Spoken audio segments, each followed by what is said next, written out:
The morning sun painted the Afghan mountains in shades of gold and amber as Staff Sergeant Marcus Rodriguez adjusted his rifle scope for the third time. The SEAL team had been lying in position for 6 hours, watching the compound below through the rocky outcrop that served as their observation post.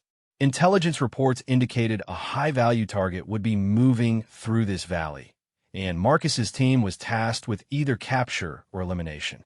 Marcus wiped the sweat from his brow, feeling the familiar weight of his gear pressing against his shoulders. At 28 years old, he had completed 4 tours in Afghanistan and 2 in Iraq. His calloused hands moved with practiced precision as he checked his equipment once more. The M4 carbine felt like an extension of his body after years of training and combat operations. "Target approaching from the northeast," whispered Chief Petty Officer Williams through the radio. Marcus turned his attention to the narrow dirt road winding through the valley below. A convoy of 3 vehicles moved slowly through the morning haze, kicking up clouds of dust that hung in the still air. The mission briefing had been clear and direct.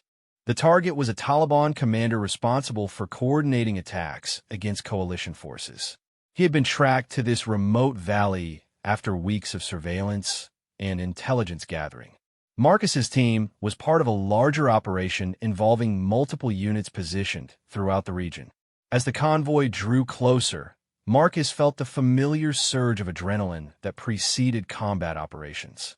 His breathing became controlled and deliberate, his heart rate steady despite the circumstances. Years of training had taught him to remain calm under pressure, to think clearly when others might panic. "Remember, we need him alive, if possible," came the voice of Lieutenant Commander Thompson, the team leader, through their communication system. "Intelligence believes he has information about planned attacks in Kabul." Marcus nodded silently, though no one could see him. He understood the importance of the mission and the delicate balance between completing objectives and ensuring the safety of his team. The rocky terrain provided excellent cover, but it also limited their escape routes if things went wrong. The first vehicle in the convoy stopped approximately 400 meters from their position. Marcus watched through his scope as armed men emerged from the vehicles, their movements suggesting they were experienced fighters rather than civilians. The lead vehicle's occupants began scanning the surrounding hills with binoculars, their caution evident even from a distance. "They're conducting counter-surveillance," Marcus reported quietly into his radio. "These guys know what they're doing." The tactical situation began to shift as more armed individuals spread out from the vehicles. What had initially appeared to be a simple convoy now revealed itself as a well-organized security detail. Marcus counted at least 12 fighters, all carrying automatic weapons and moving with military precision. Lieutenant Commander Thompson made the decision to abort the mission. The risk to the team had increased significantly, and the tactical advantage had shifted in favor of the enemy. "All units, prepare for extraction. We're pulling back to the primary extraction point." The team began their withdrawal carefully, moving through the rocky terrain with practiced stealth. Marcus served as rear guard, ensuring no enemy forces were following their movement. The extraction point was located 3 kilometers to the south, where helicopters would pick them up under cover of darkness. As they moved through a narrow canyon, the distinctive crack of rifle fire echoed off the stone walls. Marcus felt a burning sensation in his left shoulder as a high-velocity round tore through muscle and bone.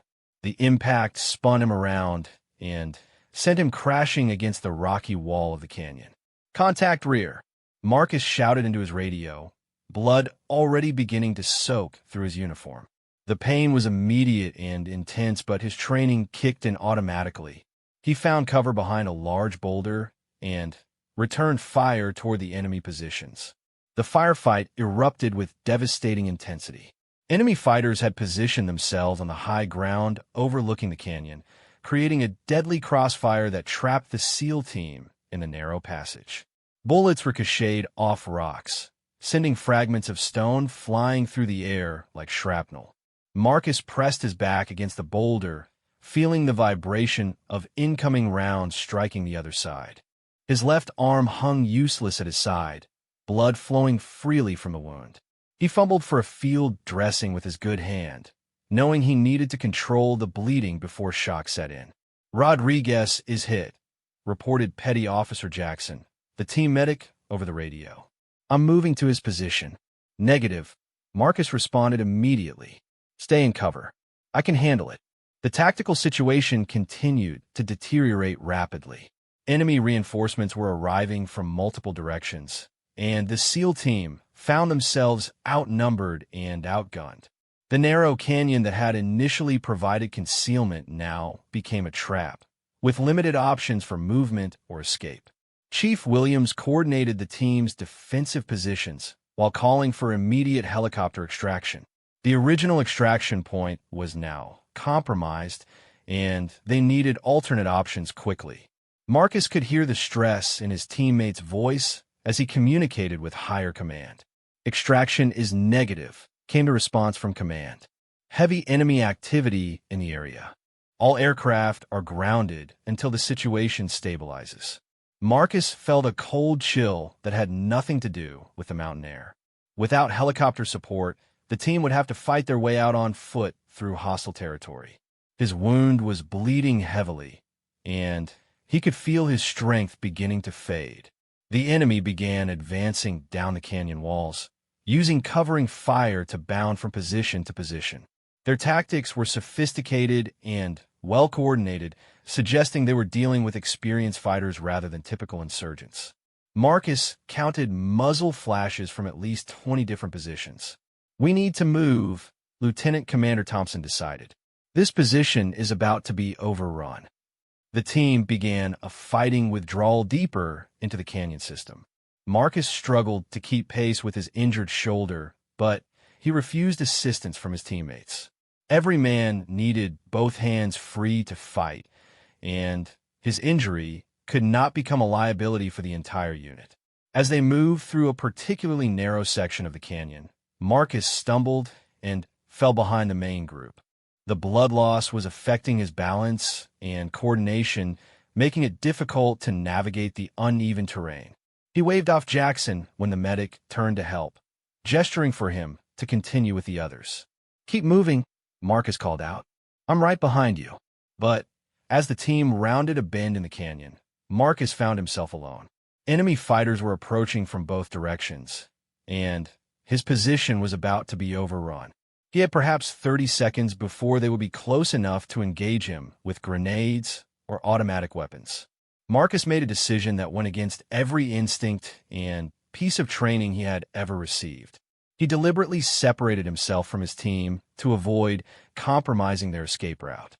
Finding a defensive position among a cluster of large boulders, he prepared to make his last stand. The radio chattered with urgent communications as his teammates realized he was no longer with them. Marcus could hear the anguish in their voices as they called his name repeatedly. He keyed his radio one final time. "This is Rodriguez. Continue to extraction point. Do not come back for me." "That's an order." Marcus turned off his radio to prevent his teammates from attempting a rescue mission that would likely result in additional casualties. He checked his ammunition and prepared his remaining grenades, knowing he would sell his life as dearly as possible. The first enemy fighters appeared around the boulder cluster, moving cautiously but with obvious confidence. They had trapped an injured American soldier with no escape route and overwhelming numerical superiority. Marcus waited until they were close enough to ensure his shots would be effective. The final firefight lasted only minutes but felt like hours. Marcus managed to eliminate several enemy fighters before his ammunition ran low. A grenade explosion nearby left his ears ringing and filled his mouth with the taste of cordite and blood. As consciousness began to fade, Marcus thought about his family back home in Texas. His wife Maria would be preparing dinner about now, probably wondering when she would hear from him next. His daughter Sophie would be finishing her homework at the kitchen table, the same table where he had taught her to tie her shoes just before his last deployment. The enemy voices grew closer, speaking in Pashto as they searched for his body among the rocks. Marcus tried to reach for his sidearm, but found his right arm no longer responded to his commands. The blood loss had finally overcome his determination to continue fighting. In his final moments of consciousness, Marcus heard something unexpected. The sharp crack of a high-powered rifle echoed through the canyon, followed immediately by shouts of alarm from the enemy fighters. More shots followed in rapid succession, each one precise and deadly accurate. The voices that had been approaching his position suddenly moved away, replaced by the sounds of running feet and panicked commands. Someone was engaging the enemy force from a position of advantage, using what sounded like a heavy-caliber sniper rifle. Marcus tried to lift his head to see what was happening, but darkness was closing in around the edges of his vision. The last thing he remembered was the sound of approaching footsteps, moving carefully through the rocks toward his position. These footsteps were different from the enemy soldiers, lighter and more cautious. A shadow fell across his face as someone knelt beside him. Through his fading vision, Marcus caught a glimpse of long black hair and dark eyes studying his wounds with professional assessment. Hands began examining his injuries with the gentle precision of someone trained in battlefield medicine. "Stay with me, soldier," a woman's voice said in accented English. "You are not going to die today." Marcus wanted to respond, to ask who she was and where she had come from, but the words would not form. Consciousness slipped away as he felt himself being lifted and carried away from the kill zone where he had expected to die alone. Marcus awakened to the smell of wood smoke and the sound of wind moving through pine trees. His body ached with a deep, persistent pain that seemed to radiate from his left shoulder throughout his entire torso. As his eyes adjusted to the dim light, he found himself lying on a simple cot in what appeared to be a small cave or rock shelter. The walls around him were natural stone, worn smooth by centuries of wind and water. Sunlight filtered in through an opening he could not see, creating dancing patterns of light and shadow on the rocky surfaces.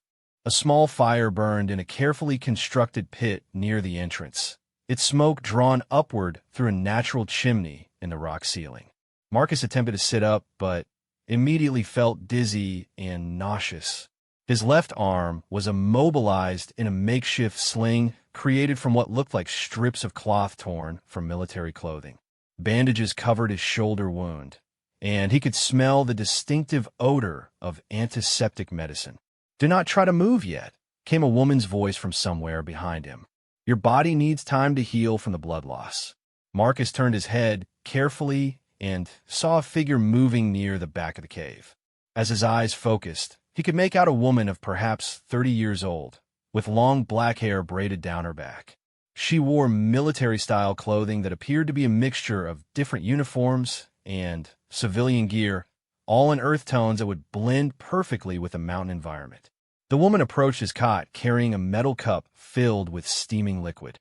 Her movements were fluid and confident, suggesting someone comfortable in this harsh environment. Marcus noticed she carried a sidearm on her hip and a large knife strapped to her thigh. "Who are you?" Marcus managed to ask, his voice rough and dry.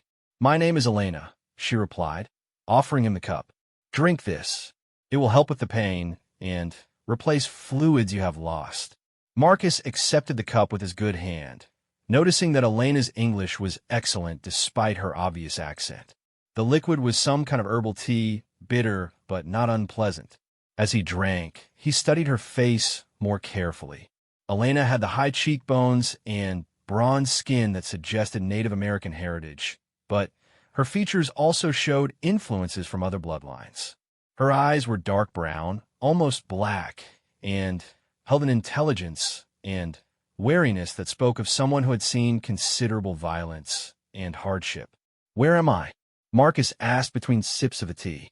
"You are in the mountains, approximately 15 kilometers from where I found you," Elena replied, settling onto a stone ledge that served as a crude chair. "This cave has been used by my people for many generations when they needed to hide from enemies." "Your people?" "I am Apache," Elena said simply. "But that is not the only blood that flows in my veins. My grandmother was Pashtun from these mountains. She taught me the old ways of survival before she died. Marcus felt confusion mixing with his physical pain. An Apache woman with Pashtun heritage living in the Afghan mountains was not something his military briefings had prepared him for. Elena seemed to understand his bewilderment and continued her explanation without being asked. My grandmother came to America as a refugee many years ago during the Soviet War. She met my grandfather on the reservation in New Mexico, where I was born and raised. When she became old and sick, she told me stories of these mountains and the people she had left behind. Elena stood and moved to a wooden crate that served as storage for various supplies. From it, she removed a long, olive-colored case that Marcus immediately recognized as designed for a precision rifle. The case was expensive and military-grade, not something a civilian would typically possess. After my grandmother died, I came here to find the places she had described in her stories, Elena continued, running her hand along the rifle case. I discovered that the war had never really ended for the people in these mountains. The uniforms and flags change, but the killing continues. Marcus watched as Elena opened the case, revealing a sophisticated sniper rifle that he immediately identified as an Accuracy International Arctic Warfare Magnum Covert, known as the AXMC. The weapon was worth more than most people made in a year and was typically used only by elite military units and special operations forces. "Where did you get that rifle?" Marcus asked, already suspecting the answer would be complicated. Elena smiled for the first time since he had awakened, but it was not a pleasant expression. "I took it from a Taliban commander who is using it to kill American soldiers. He will not be needing it anymore." The implication was clear, and Marcus felt a mixture of gratitude and unease. This woman had saved his life, but she was clearly someone who operated outside the normal boundaries of law and military authority. Her presence in Afghanistan appeared to be part of some personal mission that had nothing to do with official military operations. "How long have I been unconscious?" Marcus asked, trying to piece together his situation. 3 days, Elena replied, reassembling her rifle with practiced efficiency. "Your teammates searched for you for 2 days before they were ordered to withdraw. The enemy forces in that valley have been reinforced significantly since our encounter." Marcus felt a sharp pang of guilt and relief. His team had tried to find him, but they had ultimately been forced to abandon the search. From a tactical standpoint, it was the correct decision, but emotionally it was difficult to accept that he had been left behind. Elena seemed to sense his internal struggle and set down her rifle to look at him directly. "Your friends did everything they could. I watched them risk their lives repeatedly trying to reach your position. They only withdrew when it became clear that staying would result in their deaths without accomplishing anything. You were watching the whole time." "I've been watching that valley for weeks," Elena explained. "The Taliban commander your team had been using it as a staging area for attacks against coalition forces. I was waiting for the right opportunity to eliminate him when your mission provided the distraction I needed." Marcus began to understand the larger picture. Elena had been conducting her own operations against Taliban forces, using the skills and equipment necessary for long-range precision shooting. When his team's mission had gone wrong, she had used the opportunity to accomplish her own objectives while simultaneously saving his life. "Did you get him?" Marcus asked. "The commander?" Elena nodded once. "He died along with 6 of his lieutenants. The others scattered and will need weeks to reorganize their operations." The casual way Elena discussed killing enemy fighters reminded Marcus that despite her role as his rescuer, she was fundamentally a warrior. Her actions had probably saved numerous coalition soldiers from future attacks, but they had been carried out without any official authorization or support. "What happens now?" Marcus asked. "I need to get back to my unit." Elena moved to the cave entrance and looked out at the mountain landscape beyond. The afternoon light highlighted the rugged terrain that stretched in all directions, with snow-capped peaks visible in the distance. The nearest coalition base was at least 50 kilometers away through hostile territory. "Your shoulder needs at least 2 more weeks to heal before you can travel safely," Elena said without turning around. The bone was fractured by the bullet, and infection is always a risk in these mountains. Marcus felt frustrated by his helplessness, but recognized the wisdom in Elena's assessment. Attempting to travel in his current condition would likely result in his death, either from medical complications or enemy contact. His training had taught him to accept tactical realities, even when they conflicted with his personal desires. "There is something else you should know," Elena added, still looking out at the mountains. "The Taliban forces in this region have put a large reward on your head. They know an American Special Operations soldier survived the fighting in the valley, and they are conducting intensive search operations." The news was not surprising, but was nonetheless troubling. Marcus's presence in the area would be a liability for Elena as long as he remained unable to defend himself effectively. His injury had not only removed him from his mission, but had also created a dangerous situation for the woman who had saved his life. "I understand if you need to leave me here," Marcus said quietly. "You've already done more than anyone could expect." Elena turned to face him with an expression of mild irritation. "Do not insult me by suggesting I would abandon someone under my protection. You will heal, and then we will find a way to return you to your people." The firmness in her voice reminded Marcus of his grandmother, a tough woman who had raised 5 children during the Great Depression. Elena possessed the same combination of practical determination and fierce loyalty that his grandmother had displayed when facing adversity. Over the following days, Marcus learned more about Elena's background and the circumstances that had brought her to Afghanistan. Her grandmother had fled the country as a young woman during the Soviet occupation, carrying with her traditional knowledge of mountain survival and warfare that had been passed down through generations of Pashtun fighters. Elena had grown up on the Apache reservation in New Mexico, learning both traditional Native American skills and the survival techniques her Pashtun grandmother had brought from Afghanistan. She had excelled in school and earned a college degree in international relations before deciding to travel to Afghanistan to understand her grandmother's homeland. What she had found was a country still torn by conflict, where ordinary people suffered under the control of various armed groups. Elena's grandmother had taught her that warriors had a responsibility to protect those who could not protect themselves, regardless of tribal or national boundaries. Using money inherited from her grandmother, Elena had purchased military equipment and training necessary to conduct operations against Taliban forces. She worked alone, targeting commanders and units that posed the greatest threat to civilian populations in remote mountain villages. "The American military does much good work," Elena explained one evening as they shared a simple meal near the fire. "But you cannot be everywhere, and some fights must be fought by those who belong to these mountains." Marcus found himself developing deep respect for Elena's dedication and skill. She had created an effective one-woman war against Taliban forces in this region, using tactics that combined traditional Apache warfare methods with modern military technology. As his strength gradually returned, Marcus began to understand why Elena had been so successful in her operations.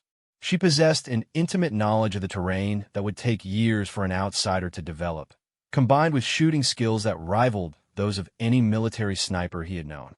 The cave where they sheltered was part of a network of natural hideouts that Elena had established throughout the region. Each location was stocked with supplies and equipment necessary for extended operations, and all were connected by hidden trails known only to local shepherds and smugglers. Elena's understanding of local customs and languages allowed her to gather intelligence from sources that would never speak to foreign military forces. She knew which villages supported Taliban operations and which were simply trying to survive under occupation. This knowledge made her operations far more precise and effective than broader military sweeps through the area. As Marcus's shoulder healed, Elena began teaching him some of the survival skills her grandmother had passed down to her.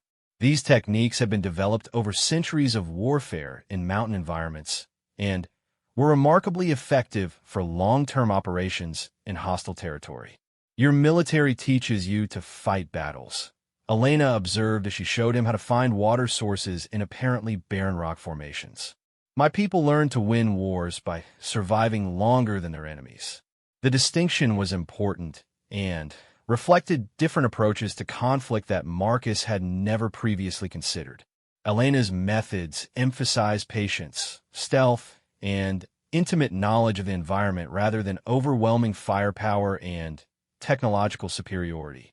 During quiet moments in their conversation, Marcus found himself sharing stories about his own background and the experiences that had led him to become a Navy SEAL.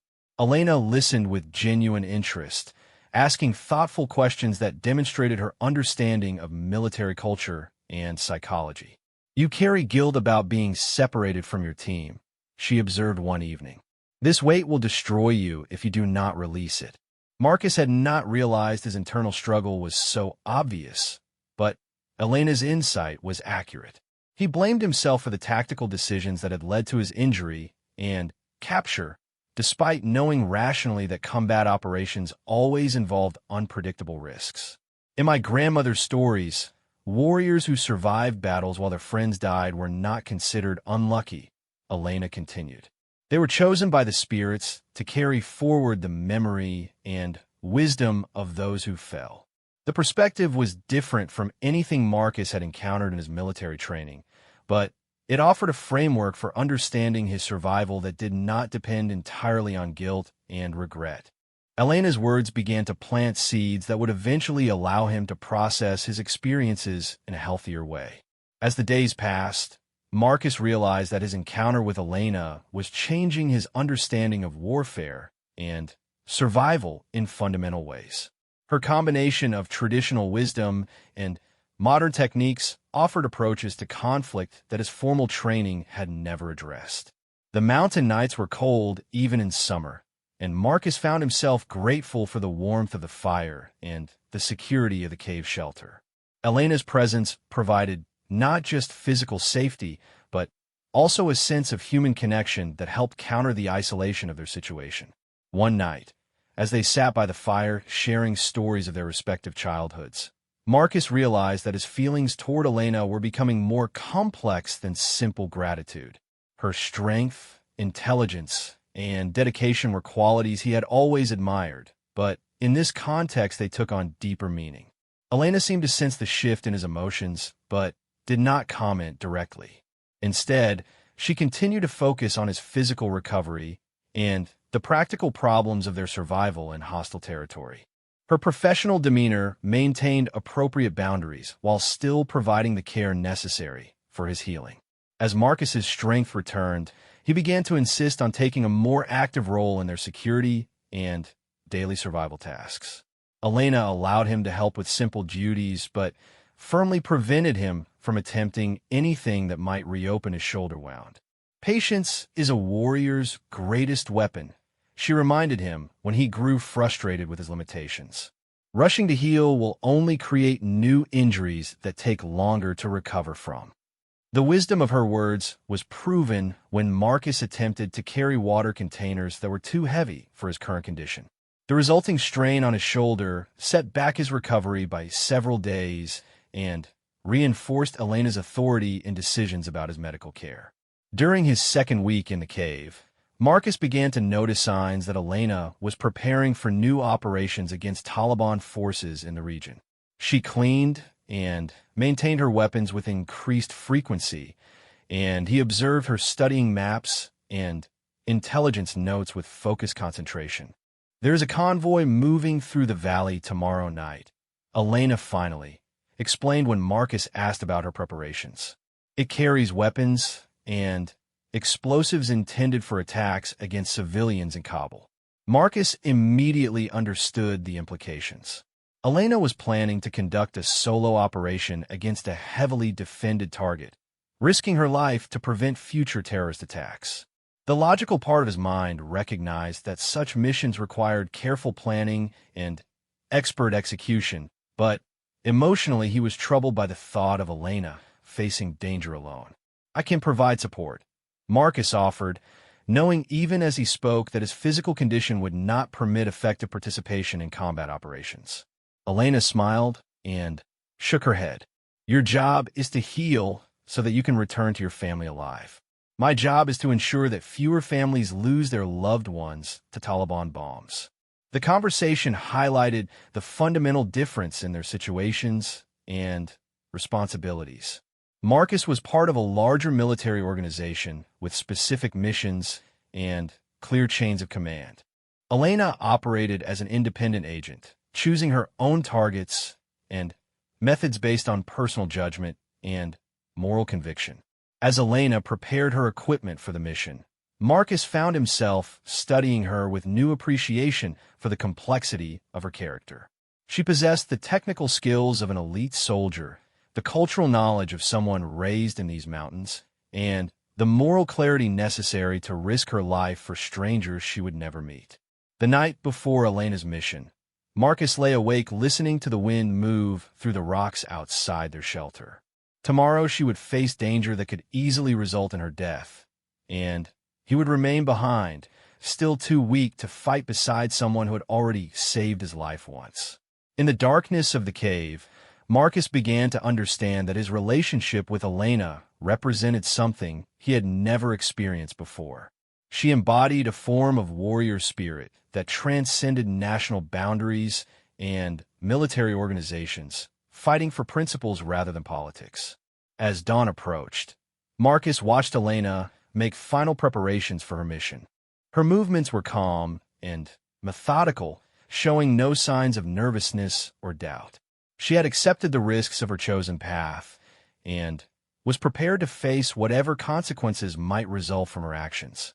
When you return to your people, Elena said as she shouldered her pack, remember that some wars are fought by individuals who choose to stand against darkness, regardless of the cost. Marcus nodded, understanding that these words carried meaning beyond their immediate situation.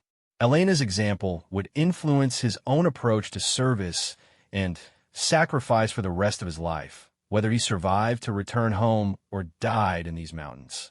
As Elena disappeared into the early morning mist, Marcus began his own mission, healing completely so that he could honor her sacrifice by returning to the fight himself.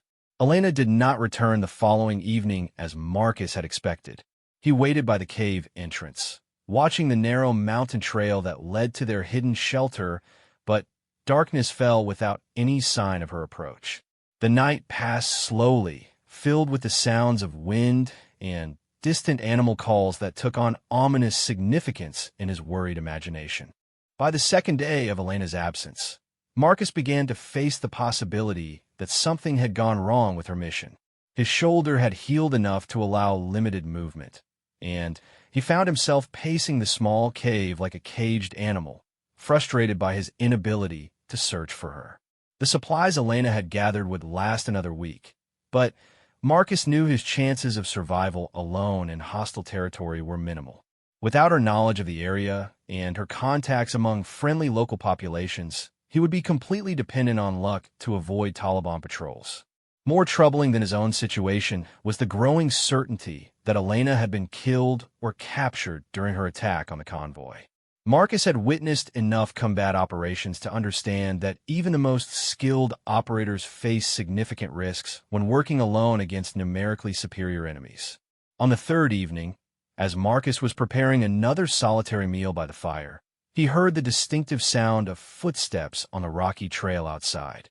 His hand moved immediately to the pistol Elena had left for his protection, but he recognized her careful approach before she appeared in the cave entrance.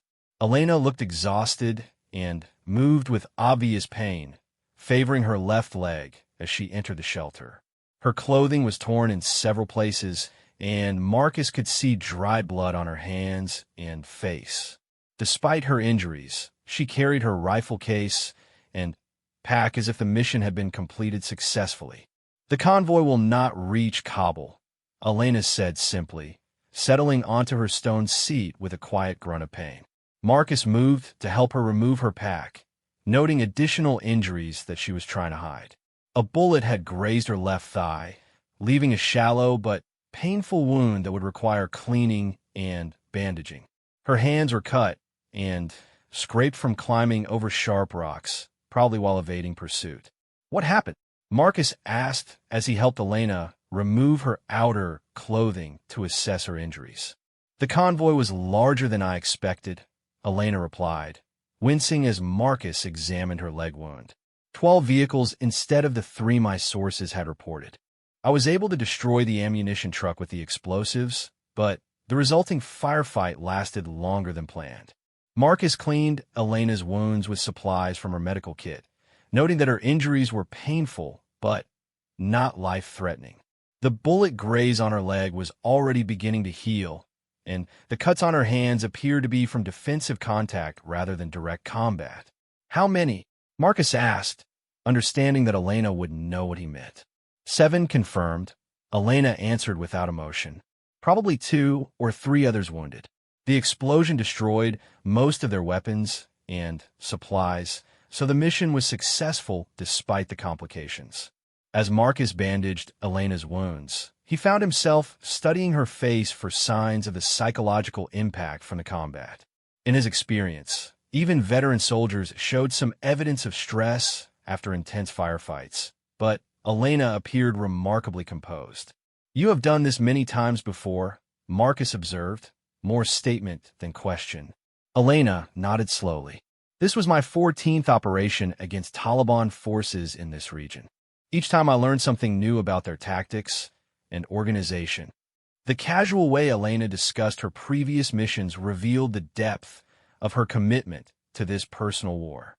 She had been conducting solo operations for months, gradually building an understanding of enemy patterns that allowed increasingly effective strikes. Your government probably considers me a criminal, Elena continued with a slight smile. I have no authorization to conduct military operations in Afghanistan, and I have killed Taliban fighters without due process of law. Marcus found himself thinking about the legal and moral complexities of Elena's situation. From a strictly technical standpoint, her actions could be considered vigilante justice or even terrorism.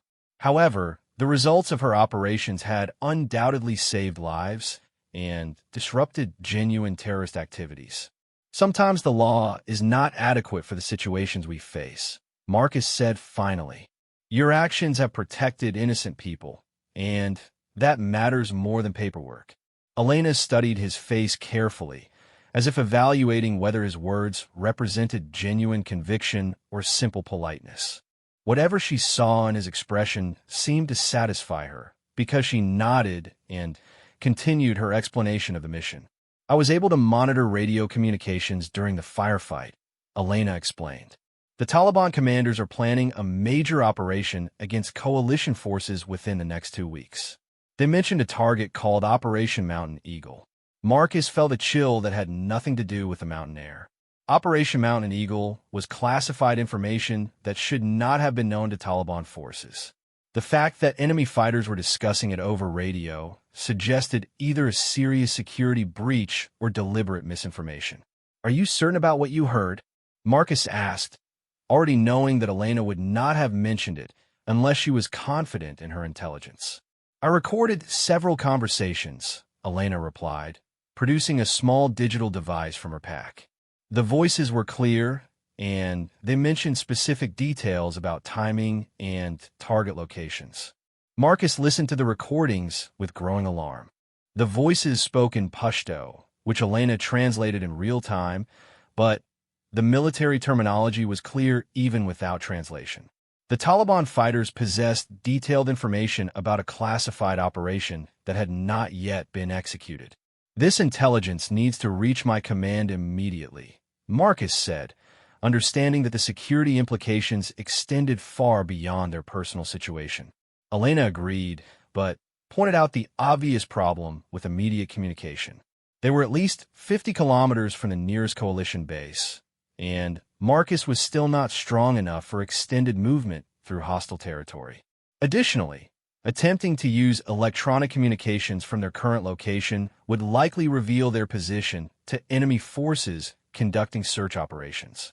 There is a village about 15 kilometers north of here, Elena said, studying a hand-drawn map she had created over months of operation in the region. The village elder has provided assistance to coalition forces in the past, and He has a radio that can reach American bases. The plan was risky, but represented their best option for transmitting the critical intelligence quickly enough to be useful.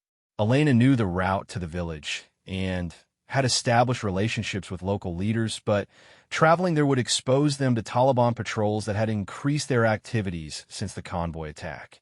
"My shoulder is strong enough for movement," Marcus said, testing the range of motion in his injured arm. "I can maintain operational pace for short distances." Elena remained skeptical about Marcus's physical readiness, but the urgency of the intelligence situation left little choice but to attempt the journey. She began preparing equipment and supplies for a 2-day movement through mountain terrain that would test both their endurance and their ability to avoid detection. The following morning, Elena and Marcus left the cave shelter that had been his sanctuary for 2 weeks. Marcus felt strange emotions as they sealed the entrance and concealed their tracks, knowing he might never see the place where Elena had saved his life and taught him new ways of understanding warfare and survival. The mountain trail Elena chose was barely visible to Marcus, but she moved along it with confidence born of extensive experience. They traveled in single file, with Elena leading and Marcus following at a distance that would allow independent action if they encountered enemy forces. The pace Elena set was demanding, but manageable for Marcus's healing shoulder. She seemed to understand instinctively how much stress his injury could handle and adjusted their movement accordingly. Every hour, she called short breaks that allowed Marcus to rest while she observed their surroundings for signs of pursuit or ambush. As they moved through the rugged terrain, Marcus gained new appreciation for Elena's knowledge of the mountains. She knew not only the physical geography, but also the human patterns that determined where they were likely to encounter friendly or hostile forces. Her route selection avoided areas where Taliban fighters typically conducted patrols while taking advantage of natural concealment and defensive positions. During their rest breaks, Elena shared additional information about the village they were approaching and the people they would meet there. The village elder, Hassan, had lost 2 sons to Taliban attacks and had been quietly providing intelligence to coalition forces for over a year. His radio was hidden in a cave system similar to the one where Elena and Marcus had been sheltering. "Hassan will not trust you immediately," Elena warned as they approached the final ridge before the village. "Americans have made promises to mountain people before that were not kept. You must be patient while he decides whether to help us." Marcus understood the complex relationship between coalition forces and local populations in Afghanistan. Many villages had been caught between opposing armed groups, suffering consequences for providing assistance to either side. Trust had to be earned through demonstrated reliability over extended periods. The village consisted of perhaps 30 small stone houses clustered around a central well and small mosque. Fields of barley and wheat surrounded the settlement, tended by children and elderly men while the younger adults worked as shepherds in the high pastures. The scene appeared peaceful, but Marcus noticed defensive preparations that suggested the inhabitants were ready for military conflict. Elena led Marcus to a house on the edge of the village where an elderly man sat in the shade of a small garden. Hassan appeared to be in his 70s, with a white beard and deeply lined face that spoke of decades working in mountain weather. His eyes held the wariness of someone who had survived multiple wars and occupations. The conversation between Elena and Hassan was conducted entirely in Pashto, with occasional glances in Marcus's direction that suggested they were discussing his presence and trustworthiness. Marcus waited patiently, understanding that rushing the negotiation would likely result in failure to obtain the assistance they needed. After nearly an hour of discussion, Hassan finally addressed Marcus directly in heavily accented but clear English. "Elena tells me you have information that will save lives. She also tells me that you are a man of honor who can be trusted with the safety of my people." "Both statements are true," Marcus replied carefully. "The information I carry could prevent a major attack against coalition forces, but I understand your concerns about the risks of helping us." Hassan studied Marcus's face for a long moment, apparently evaluating his sincerity and character. Whatever he saw on Marcus's expression seemed to satisfy him, because he nodded slowly and stood from his chair. "Come," Hassan said simply. "The radio is hidden where Taliban fighters will not find it, but we must be careful not to be observed using it." Hassan led Elena and Marcus to a small barn behind his house, where they descended through a concealed entrance into a natural cave system. The caves had been expanded and modified to serve as shelter during artillery bombardments, with multiple escape routes and communication equipment hidden among stored grain and farming tools. The radio was a sophisticated military unit that had probably been provided by Special Operations Forces conducting liaison with local populations. Hassan operated it with obvious familiarity, establishing contact with coalition communication networks within minutes. Marcus provided his identification codes and requested immediate connection with his chain of command. The response was immediate and emotional, as his unit had listed him as missing in action and presumed dead for over 2 weeks. The joy in his teammates' voices was obvious even through the electronic distortion of the radio connection. After confirming his identity and status, Marcus transmitted the intelligence Elena had gathered about Operation Mountain Eagle and the Taliban plans to attack coalition forces. The reaction from his command was immediate alarm, followed by detailed questions about the source and reliability of the information. Marcus found himself in the difficult position of explaining Elena's background and activities without revealing details that might compromise her future operations. He described her as a local asset with proven reliability and emphasized the accuracy of her previous intelligence reports. The conversation with his command lasted over an hour as intelligence analysts evaluated the recorded conversations Elena had intercepted. The consensus was that the information represented a serious and credible threat that required immediate countermeasures. Operation Mountain Eagle is being postponed indefinitely pending security review, his commanding officer finally announced.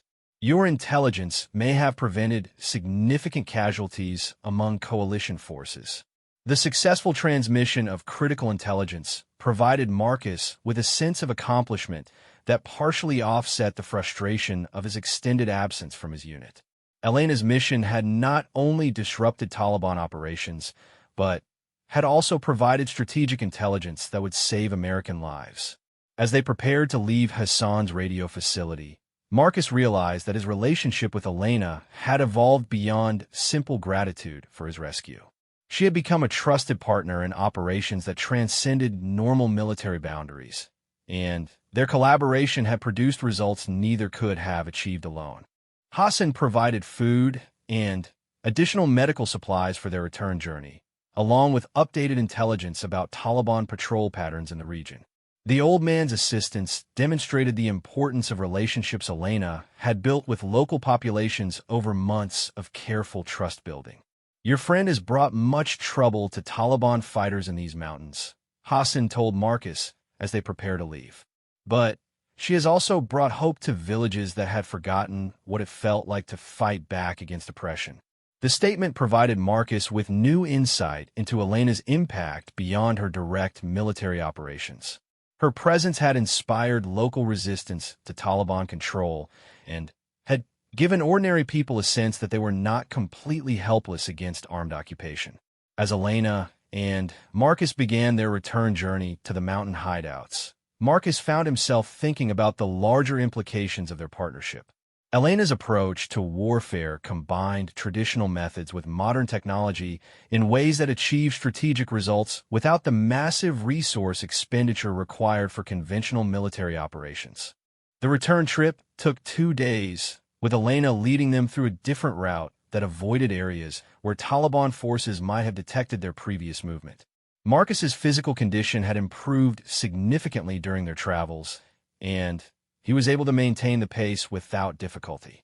On their final night, before reaching Elena's mountain sanctuary, they camped in a small valley surrounded by snow-capped peaks that caught the moonlight like silver mirrors.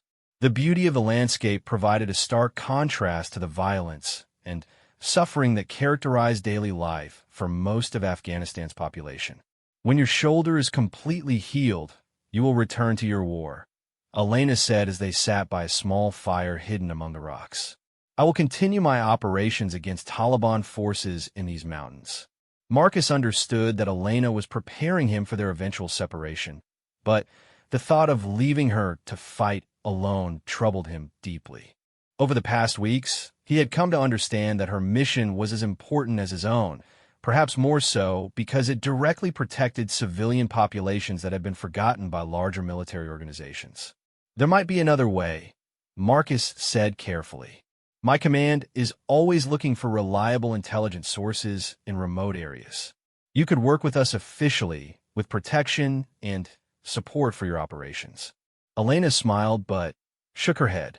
Official cooperation would destroy the relationships I have built with local people. They trust me because I am not part of any government or military organization. I am simply someone who chooses to fight against those who hurt innocent people. Marcus recognized the wisdom in Elena's position, but felt frustrated by the limitations it imposed on their collaboration. The military bureaucracy that provided him with support and resources would likely destroy the independence that made Elena effective. As they settled into their sleeping arrangements, Marcus realized that his time with Elena was drawing to a close. Within a few days, his shoulder would be healed enough for the journey to coalition territory, and their partnership would become a memory rather than a daily reality. The thought of returning to conventional military operations felt strange after experiencing Elena's approach to warfare.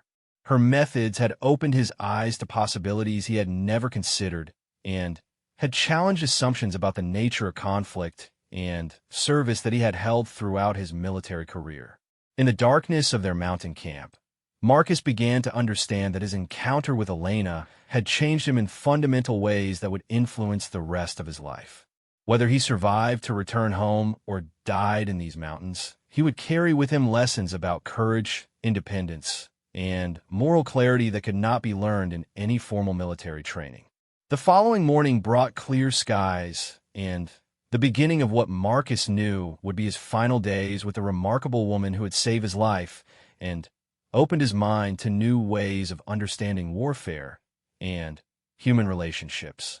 3 weeks after Elena had found Marcus bleeding in the kill zone, his shoulder had healed sufficiently for the dangerous journey back to coalition territory. The morning of their departure arrived with crystalline mountain air and the kind of brilliant sunlight that made the surrounding peaks look like sentinels guarding ancient secrets. Marcus packed his few remaining personal items, while Elena prepared supplies for what would be their final mission together. The silence between them carried weight that neither seemed ready to address directly. Too much had happened during their time together for simple goodbyes to feel adequate. Elena had planned their route carefully, using intelligence gathered from her network of local contacts. Coalition forces had established a forward operating base approximately 40 kilometers southeast of their position, but the journey would take them through several areas where Taliban fighters maintained active patrols. There is something you need to understand before we begin this journey, Elena said as she shouldered her pack. Taliban commanders have placed a significant bounty on both our heads. My attacks on their supply lines have made me a priority target, and your survival has become a matter of personal honor for their fighters. Marcus had suspected as much, but was sobered by the confirmation that their movement would attract concentrated enemy attention. Elena's operations had been so effective that Taliban leaders considered eliminating her a strategic necessity rather than simply a tactical opportunity. How significant is the bounty? Marcus asked, checking his borrowed rifle one final time. Enough to feed a village for 6 months, Elena replied with dark humor. We should assume that every person we encounter might be motivated to betray our location for that kind of reward. The first day of travel took them through terrain that was breathtakingly beautiful and tactically treacherous. Elena led them along ridgelines that provided excellent observation of surrounding valleys, while offering multiple escape routes if they encountered enemy forces. Her knowledge of the landscape continued to amaze Marcus, who realized he would have been completely lost within hours without her guidance. They made good progress during daylight hours, covering nearly 15 kilometers before Elena called a halt in a concealed position overlooking a narrow valley. Through binoculars, Marcus could see a small village in the distance where smoke from cooking fires indicated normal daily activities. "We will rest here until dark," Elena decided. That village has been providing intelligence to Taliban forces about coalition movements in the area. Marcus studied the peaceful-looking settlement and felt the familiar complexity of warfare in populated areas. The villagers were probably not ideologically committed to Taliban objectives, but were simply trying to survive in an environment where refusing cooperation with armed groups often resulted in violent consequences. As afternoon shadows lengthened across the valley, Elena and Marcus shared what they both understood would be their last quiet meal together. The simple food tasted better than anything Marcus could remember eating, perhaps because he was finally strong enough to appreciate being alive and free. "When you return to your family," Elena said quietly, "what will you tell them about these weeks?" Marcus had been thinking about that question for days without finding a satisfactory answer. How could he explain Elena's impact on his understanding of courage and service? How could he describe the way her example had challenged his assumptions about warfare and moral responsibility? "I will tell them about an extraordinary woman who saved my life and taught me new ways of thinking about what it means to be a warrior," Marcus said finally. "I will tell them that heroes exist outside official recognition, and that some of the most important battles are fought by individuals who choose to stand against darkness regardless of the personal cost." Elena smiled, but her expression carried sadness that suggested she was thinking about people from her own past who would never know what she had accomplished in these mountains. Marcus realized that Elena's isolation was not just tactical, but also emotional, as her chosen mission had separated her from normal human relationships and community connections. "Do you ever think about returning to America?" Marcus asked gently. Elena was quiet for a long time before answering. "I dream sometimes about the reservation where I grew up, about red rocks and desert sunsets that look nothing like these mountains. But I know that if I return now, I would always wonder about villages in Afghanistan where children are growing up afraid because I was not here to fight for them." The statement revealed the depth of Elena's commitment to her mission and the personal sacrifice it required.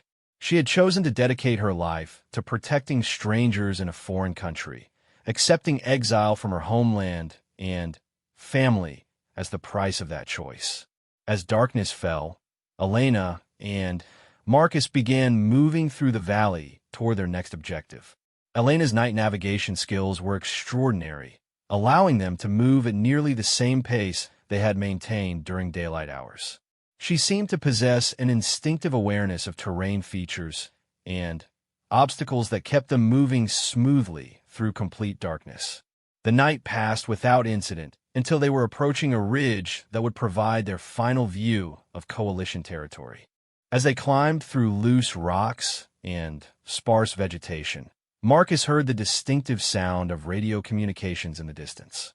Elena immediately signaled for Marcus to freeze in position while she assessed the source of the voices. Through careful movement and listening, she determined that a Taliban patrol was conducting operations approximately 500 meters ahead of their position.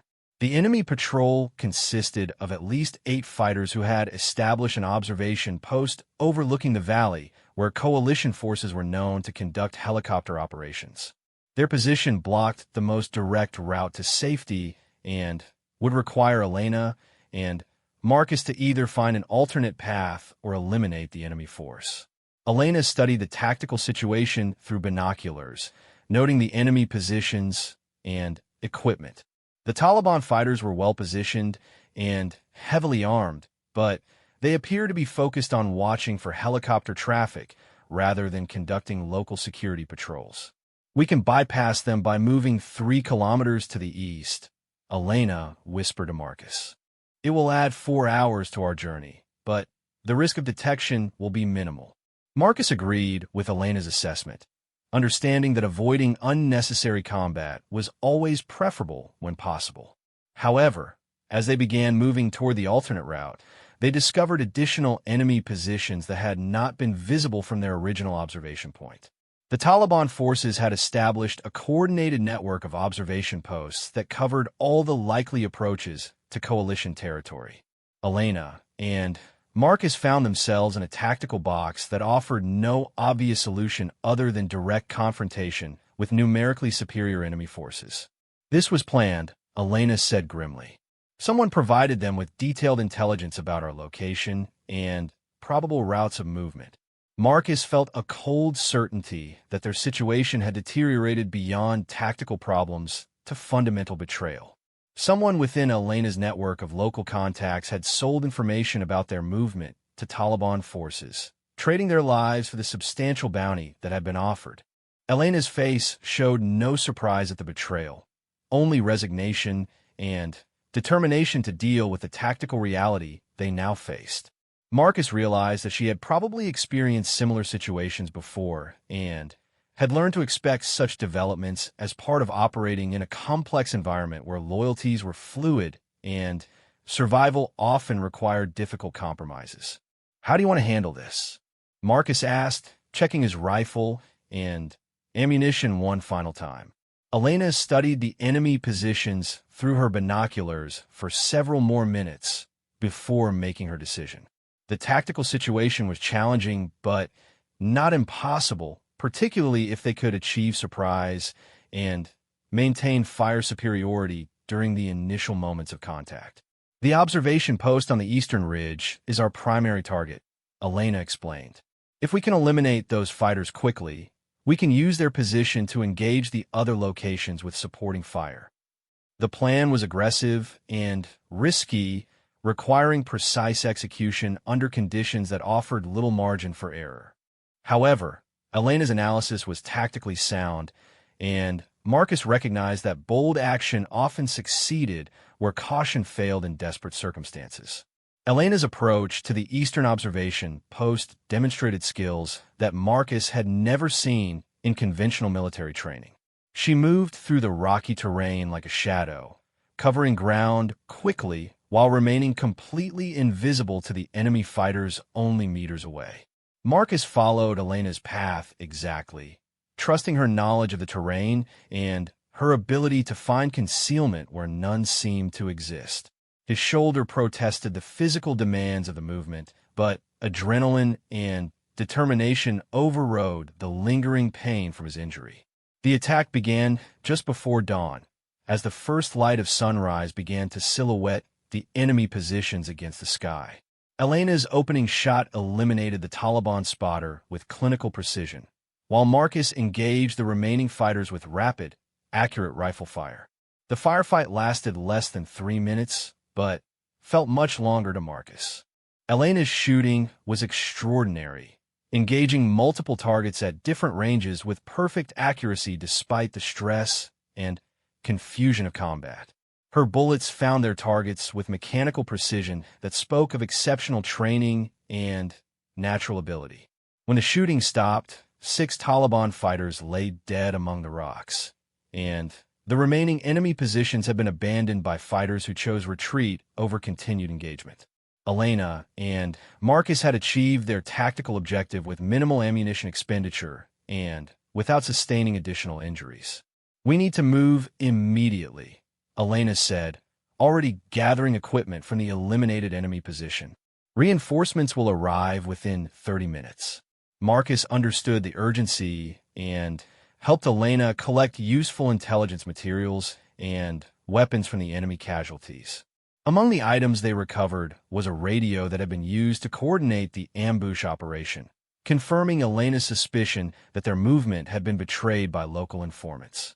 The final approach to coalition territory required a desperate sprint across open ground that offered no concealment from observation or direct fire. Elena and Marcus ran together through scattered rocks and sparse vegetation, knowing that their survival depended entirely on reaching friendly lines before enemy reinforcements could organize pursuit. Coalition sentries spotted them while they were still 800 meters from the perimeter, and Marcus could hear helicopter engines starting up as quick reaction forces prepared to respond to potential threats. He began shouting identification codes and waving his arms to signal friendly status, praying that nervous soldiers would recognize him before opening fire. The reunion with his teammates was emotional and overwhelming. Men who had served together for years embraced him with tears and laughter, expressing relief and joy that transcended normal military professionalism. Marcus found himself struggling to maintain composure as the reality of his survival and rescue finally sank in completely. Elena remained at the edge of the celebration, watching Marcus reconnect with his military family while obviously preparing to fade back into the mountains from which she had emerged. Marcus realized that she intended to leave immediately, returning to her solitary war against Taliban forces in the remote regions where coalition forces rarely operated. "Wait," Marcus called to Elena as she turned toward the perimeter. "These people need to understand what you've done and who you are." Elena shook her head with a slight smile. "Official recognition would destroy everything I have built in these mountains. It is better for everyone if I remain a ghost story that Taliban fighters tell to frighten each other." Marcus understood Elena's reasoning, but felt frustrated by the impossibility of providing her with the recognition and support she deserved.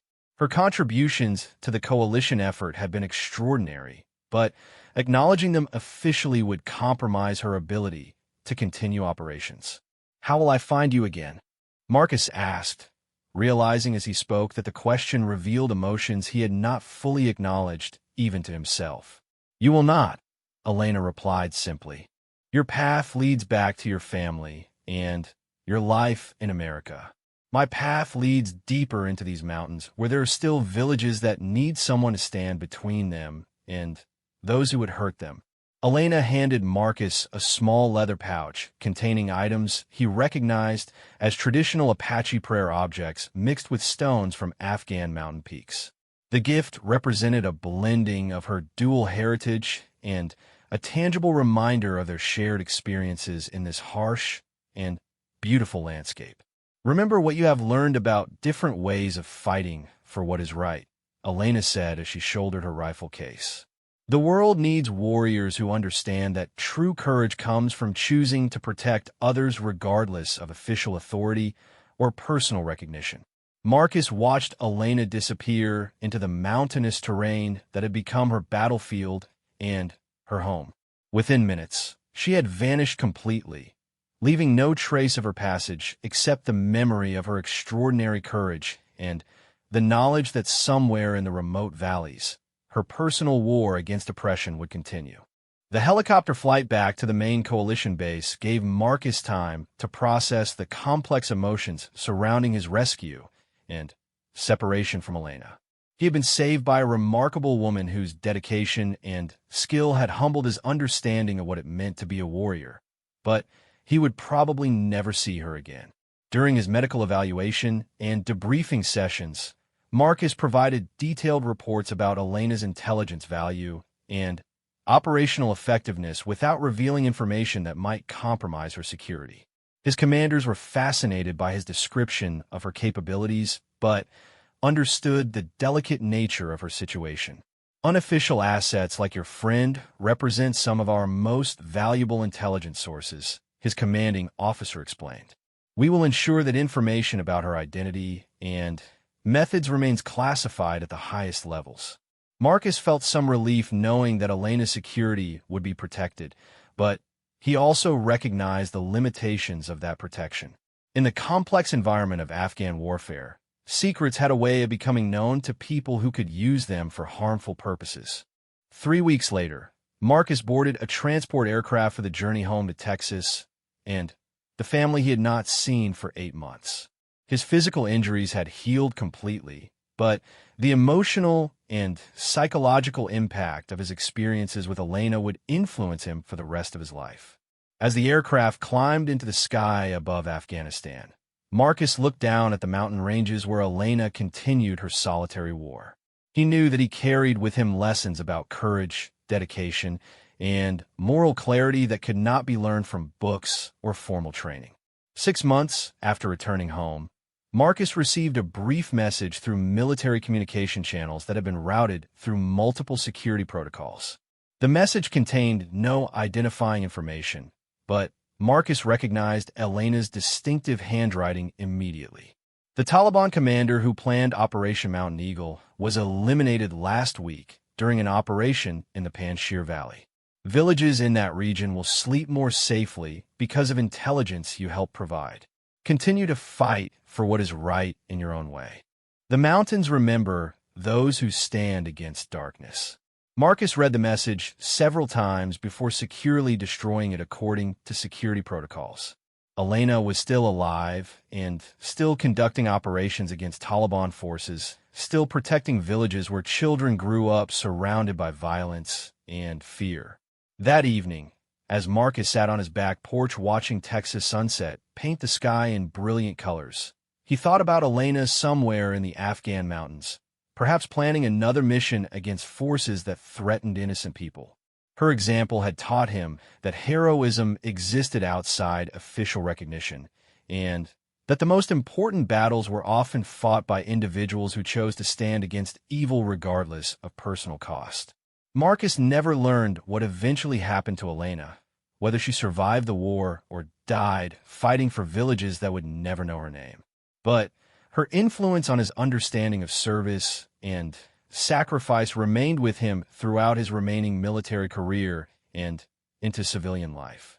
Years later, when Marcus told his daughter stories about courage and standing up for what is right, he would sometimes describe a warrior who fought not for glory or recognition, but simply because she believed that protecting innocent people was worth any personal sacrifice. He never used Elena's name or revealed the specific details of their time together, but he made sure his daughter understood that true heroes often worked in shadows, unknown and unrecognized by the world they protected. In his heart, Marcus carried the certainty that somewhere in the world, there were still people like Elena who chose to fight against darkness regardless of the cost.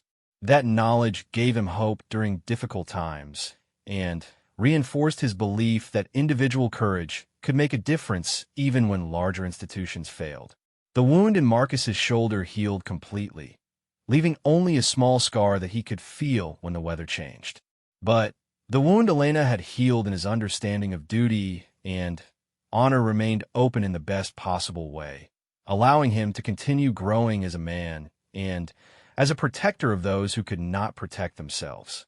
Elena had saved more than his life during those weeks in the Afghan mountains. She had saved his faith in the possibility that individuals could stand against overwhelming darkness and prevail through courage, skill, and unwavering commitment to protecting others. That faith became the foundation for everything Marcus accomplished in the years that followed. A gift from a remarkable woman who had appeared from nowhere when he needed her most, and then disappeared back in a legend, leaving behind only the memory of what one person could accomplish when they chose to fight for what was right.